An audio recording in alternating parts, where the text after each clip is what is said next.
sais-tu que le premier patient greffé avec un cœur de porc est décédé? Le 8 mars 2022 aux États-Unis, David Bennett, premier homme à bénéficier d'une xénogreffe, fut malheureusement mort à l'âge de 57 ans. Selon les chirurgiens qui l'avaient opéré, le cœur porcin génétiquement modifié serait infecté par un virus. Quelques jours après l'opération, David arrivait à s'asseoir dans son lit et son nouveau cœur battait à merveille selon les propos des médecins qui l'ont pris en charge. Pourtant, la première mondiale de la greffe datant du vendredi 11 janvier 2022 aux États-Unis a prouvé durant 2 bons mois, avant que David ne nous quitte, qu'un cœur d'animal pouvait continuer à fonctionner au sein d'un corps humain. Le cœur a très bien fonctionné durant plusieurs semaines sans aucun signe de rejet, a déclaré l'hôpital. Après l'opération, le patient a pu passer du temps avec sa famille et participer à des activités de physiothérapie pour reprendre ses forces. Les chercheurs considèrent ainsi l'expérience comme un pur succès.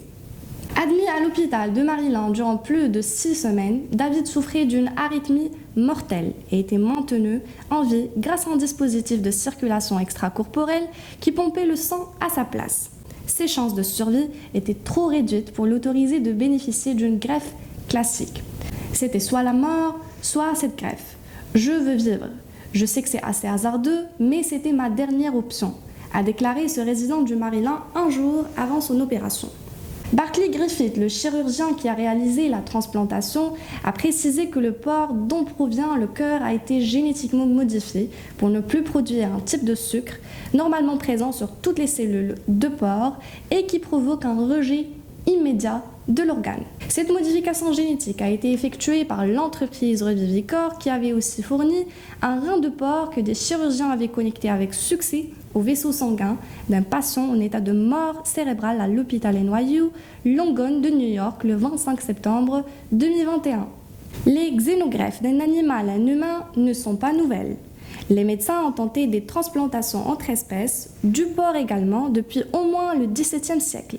Les premières expériences se concentrant sur les primates. L'hôpital a en outre précisé à l'égard de la greffe: nous avons obtenu des informations de grande valeur et appris qu'un cœur de porc génétiquement modifié peut correctement fonctionner à l'intérieur d'un corps humain, a déclaré Mohamed Mouhiddine, directeur scientifique du programme de xénotransplantation de cet hôpital. La greffe de porc sur un humain s'avère ainsi une expérimentation porteuse d'espoir pour les patients en attente de greffe. Surtout qu'aux États-Unis seuls, près de 110 000 personnes sont actuellement sur la liste d'attente pour une greffe d'organes.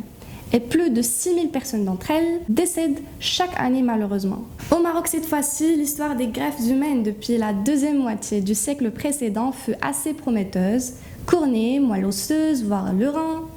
Or, la grave pénurie d'organes nécessaires aux greffes face au débat sur la morale et l'exploitation de l'animal cause une grande polémique autour de la xénotransplantation. Ne pourrait-elle pas offrir une solution prometteuse dans le futur? Pour l'équipe du Maryland, la réponse est claire. Nous restons optimistes et prévoyons de continuer notre travail lors de futurs essais cliniques. En somme, mesdames et messieurs, le 8 mars 2022 a tristement marqué le décès de David Bennett, premier patient greffé par un cœur de porc génétiquement modifié, probablement par une infection virale de l'organe. Mais les scientifiques refusent d'y dater la fin de l'histoire des xénotransplantations. La greffe des organes des autres espèces chez l'être humain serait toujours de mise. Ce fut tout, mesdames et messieurs, pour cet épisode sur Stéto Radio. C'était Hajat Glin, animatrice de Toubib C'est eux. À la prochaine.